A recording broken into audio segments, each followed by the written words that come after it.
Saya kalau tak silap saya, you datang sini. Yang baru datang tu mana? Sila angkat tangan. Angkat tangan. Okey, kawan you jemput datang sini kerana apa? Kerana dia cakap tentang eye charge ke, eye power ke? Cakap tentang stocking. Stocking kan? Okey. So sebab tu saya tengok tadi, bila saya cakap benda tu semua mata terbeliak. Apa ni tak pernah dengar?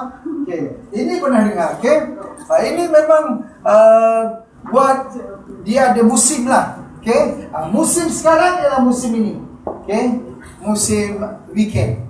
Okay, weekend dia mula dengan stocking dan dia tambahlah daripada stocking, bracelet, cap, seluar dalam dia tambah. Okay. So sampai sekarang kita ada V-Dream. Ini untuk bongkong. Ini untuk kempiskan perut, buangkan lemak. Ini sakit tulang belakang semua ada. Okay. So memang benda ini bagi satu testimoni saya.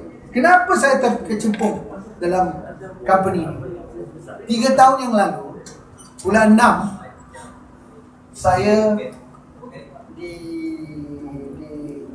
dinasihat oleh doktor bahawa saya disyaki ada prostate cancer.